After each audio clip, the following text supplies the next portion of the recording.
السلام عليكم ورحمة الله. ازيكم؟ يا رب تكونوا بخير. فيديو جديد النهاردة مع بعض. نبدأ الفيديو بالصلاة على النبي. اللهم صل وسلم وبارك على سيدنا محمد صلاة تنحل بها العقد وتنفك بها الكرب وتقضى بها الحوائج. اللهم امين يا رب العالمين. النهارده فيديو روتين ان شاء الله باذن الله الفيديو يعجبكم ويكون خفيف على قلبكم وتستفادي منه ولو بحاجة بسيطة. اول حاجه عملتها، صحيت طبعا، اتوضيت وصليت ونزلت على السوق على طول. كان ناقصني كام حاجه وكنت بصراحه محتاجه ان انا اعمل بتنجان محشي النهارده للغدا، فقلت هنزل اجيبه فريش كده واعمله. بصراحه مؤخرا يعني ما بقيتش احب ابدا ان انا اجيب البتنجان واركنه في التلاجة وبعدين احشيه في اي يوم. لا، بقيت احبه كده فريش في نفس اليوم اجيبه واعمله. فنزلت جبت طبق تمر كده ما كانش عندي خالص. التمر ده الطحان، عايزه اقول لكم ان طعمه جميل جدا وتمرايه نظيفه قوي. وجبت كمان كيلو تين، ما شاء الله ولا قوه الا بالله، يعني بجد سبحان الله. التين ده من الحاجات اللي بتخليني اتامل كتير كده وابص فيه. يعني بجد سبحان الخالق المبدع. جميل قوي قوي ومن اجمل انواع الفاكهه اللي انا بحبها، وبالذات لما بيكون نظيف كده وجميل وشكله حلو كده.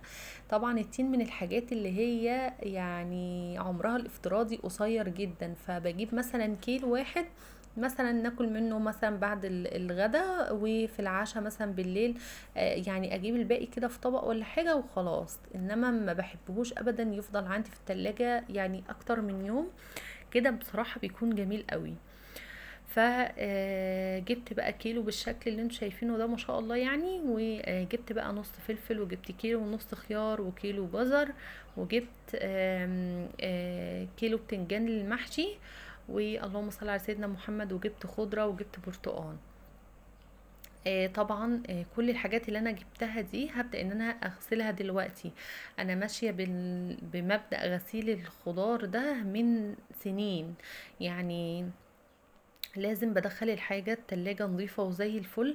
يعني بكون حذرة جدا، ممكن مثلا حد من الولاد يفتح التلاجة وياخد منها اي حاجة وياكلها، فلا، بكون ضامنة الاول نظافة الحاجة وبعدين بدخلها التلاجة. يعني كل مثلا حد من ولاد كل ما يكون صغير يعني لازم بعمل كده بقى. فانا عندي دلوقتي بنتي صغيرة، فبصراحة بخاف عليها قوي ان هي مثلا ممكن تفتح التلاجة تاخد مثلا خيارية من غير غسيل حاجة، فلا، الاضمن ان انا ادخل الحاجة نظيفة. وكنت بمسك الحاجة اغسل واحدة واحدة كده غسيل كويس جدا جدا، بس انا مسرعة معاكم المقطع ده جدا جدا. فغسلت بقى كده وجيت على البرتقان، جبت الاسبونجة وبدأت ان انا اغسل واحدة واحدة كده جامد جدا، علشان البرتقان كان شكله صعب قوي. كان مطرب وكان شكله بصراحة فظيع. فالمهم انا ما كانش اصلا عندي اي برتقان هنا، فقلت لازم اجيب. للاسف الشديد انا ما خزنتش برتقان السنة دي. كنت بخزن برتقان كده معصور مع الجزر وكان بينفعني طول السنة، وطول الصيف اطلع منه بقى واعمل عصير ما شاء الله بيبقى جميل ومفيد جدا جدا. يعني انا برضو بحاول على قدر الامكان ان العصاير اللي هي من بره دي اخر حاجة بفكر ان انا اشتريها للولاد. فدايما بيكون عندي حاجة للعصير في الفريزر بعمل منها. انضف وافيد واحسن بكتير جدا. يعني العصاير اللي بره دي انا اعرف ناس عايشة عليها، بجد حاجة صعبة وحاجة متعبة جدا للمعدة وللجسم كله اصلا. كلها مواد حافظة وكلها الوان صناعية وحاجة يعني بشعة بصراحة. فنصيحتي ليكي النهاردة ان انتي اي فاكهة في السوق هتجيبي مثلا كل اسبوع، شيلي من الحاجة دي كيس واحد في الفريزر. فعلى مدار مثلا شهر هيكون عندك كام كيس عصير، وسيبيهم بقى للايه للازمات والزنقات وطلعي منهم. فغسلت الحاجة وبعدين جبت بوكس كبير كده وحطيت فيه كل حاجة، لان هي الحاجة ما كانتش كتير والبوكس كان كبير، فحطيت كل حاجة فيه كده في جنب. وجبت بقى البتنجان وانا واقفه كده ده كله في المطبخ. جبت بقى طبعا كيس البتنجان، بدات ان انا اقمع البتنجان كله زي ما انتم ما شفتوا كده. وبعدين جبت برضو الخضره نضفتها على نفس الكيس. لو انت عندك طيور، الكيس ده بقى يطلع للطيور مباشرة، يعني بعد ما تخلصي تطلعيه على طول. انما لو ما عندكيش، فالكيس بيتربط ويتحط في الباسكت وخلاص تكوني اتخلصت منه. جبت كمان الخضرة وبدأت ان انا برضو افرزها كده. بصوا، عود عود، لان كان فيها كام حاجة كده مش نظيفة.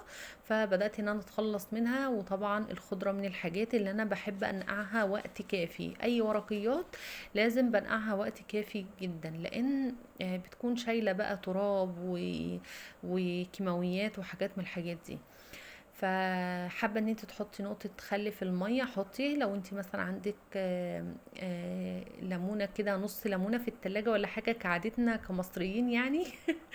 فاعصريها على الخضره واركنيها شويه. جبت بقى هنا المقوار وبدأت ان انا اقور برضو البتنجان وانا واقفة. هو كان كيلو واحد، فبصراحة قلت مش مستاهل ابدا ان انا اخده واطلع بقى افرش بره واعمل لي قعدة كده. والقعدة بقى طبعا ممكن يكون التلفزيون شغال، هياخد وقت جامد مني. فلا، وانا واقفه كده على السريع، الحمد لله رب العالمين ما خدوش معايا وقت خالص. خصوصا ان انا كنت جايبه الكوسه متقوره، فكيلو البتنجان بصراحه بعشق يعني تقوير البتنجان ده. فما خدش مني 10 دقايق وكنت مقوراه، وكان جميل ما شاء الله ولا قوة الا بالله. كان طري وجميل قوي. طبعا هو موسمه بقى اليومين دول، فكل حاجة في موسمها فعلا بتكون جميلة قوي. يعني تخيلي انتي طعم البتنجان دلوقتي وطعمه مثلا في الشتاء. فلا، كل حاجة في موسمها جميلة قوي يا بنات. طلعت بقى كيس تسبيكة جاهزة من الفريزر اللي احنا كنا عاملينها مع بعض. بصراحة بتسهل وبتوفر عليا كتير قوي.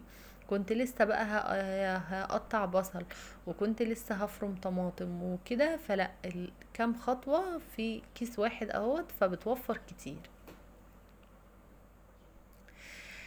حطيتها بقى في صينيه كده على نار هاديه علشان تفك مع نفسها، لان كنت لسه مطلعاه من الفريزر. وجبت الحله دي علشان ابدا ان انا اسلق الفراخ.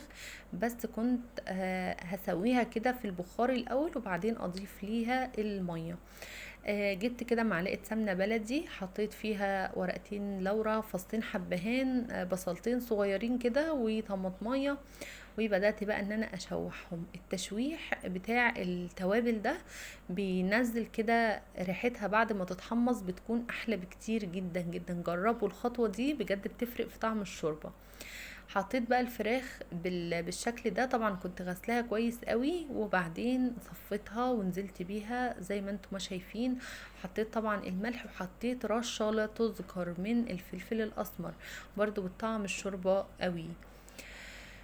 بس وطيت عليها بقى على نار هادية، وسبتها مع نفسها بقى تاخد وتدي كده. ولما تدخل في السوا هبدأ ان انا اضيف ليها المية.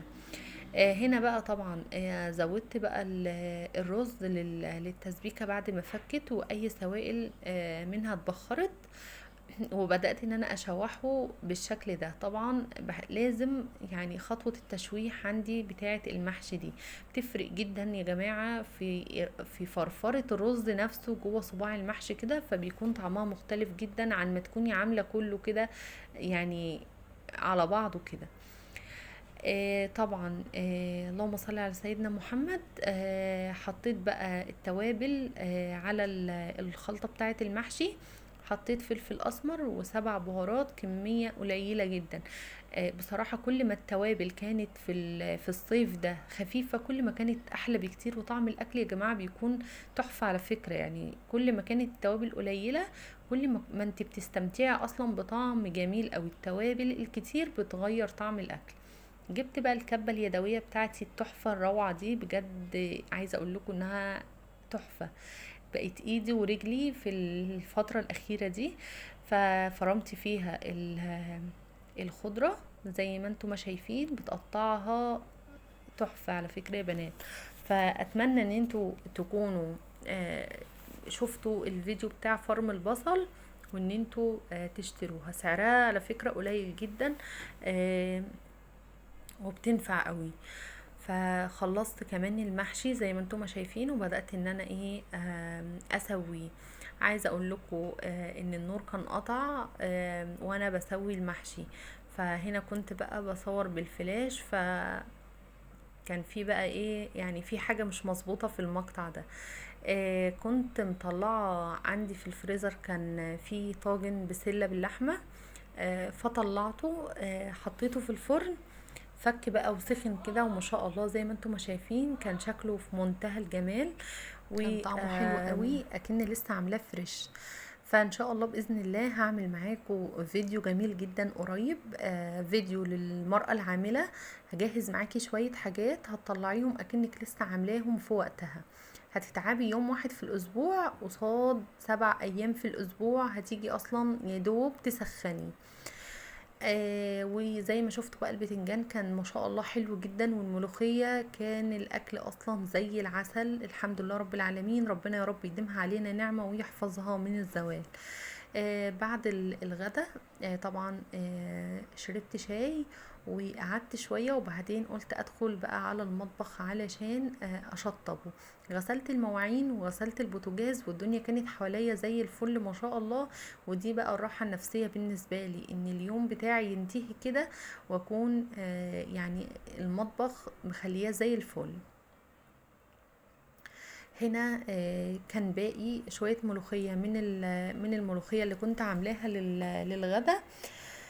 فقلت بقى هفرزهم وهشيلهم كيسين في الفريزر، بصراحة ينفعوني، وبدل بقى ما اسيب الملوخية تبوظ او كده، لا استغلها وهي بقى ايه فريش وجميلة كده ما شاء الله زي ما انتم ما شايفين. الفيديو ده كان قبل الفيديو بتاع تفريز الملوخية بيومين تقريبا. بس فيديو تفريز الملوخية نزل الاول، بس ما كانتش الملوخية دي، كانت ملوخية تانية. دي كانت كمية صغيرة قوي، ف يعني برضو استغلتها وعملتها وشلتها على طول في الفريزر اهوت. بعد ما يعني كيستهم ما شاء الله. انتي اولى باي حاجة عندك، اي حاجة عندك في التلاجة حاسة ان هي هتبوظ، يعني ينفع ان انتي تستغليها في حاجة، فاستغليها وشيليها بجد. هتيجي يوم اصلا وهتريحك الحاجة اللي انتي كنت مستقلية بيها دي. بس كده حبايب قلبي، هشيلهم بقى على طول دلوقتي في الفريزر. وهنا بقى طبق التمر بصراحة كنت هنساه اصلا. لازم بفضيه في علبة وبحطه في التلاجة، الجو حر جدا زي ما بقول لكم. ولازم كده يعني ارصه واحدة واحدة في العلبة. ممكن مثلا واحدة تكون مش نظيفة، واحدة تكون شكلها مش قد كده، فيعني ايه افرزهم كده وانا برصهم في العلبة.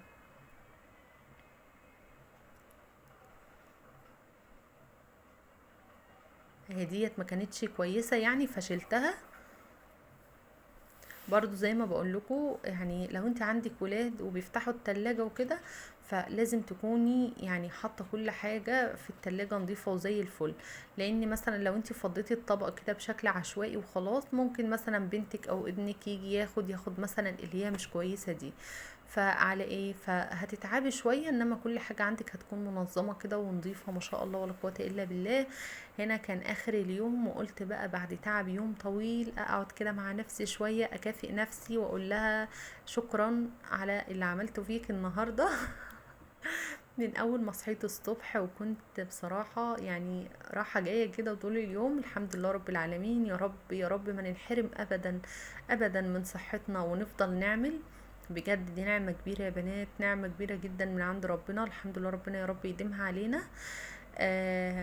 ويديم علينا كل النعم اللي في حياتنا. احنا في نعم مش في نعمة واحدة والله، الحمد لله والشكر لله.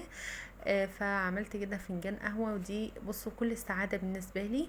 وجبت كده اللي هو بديل الاوريو اسمه تريت. عايزه اقول لكم ان طعمه يا بنات تحفه بجد، شابوه للصناعه المصريه، طعمه جميل قوي قوي واقرب واحلى من الاوريو بمراحل. فاتمنى ان انتوا تلاقوه وتجربوه، هتعرفوا انا اقصد ايه. بس كده حبايب قلبي، ده كان الفيديو بتاع النهارده. اقول لكم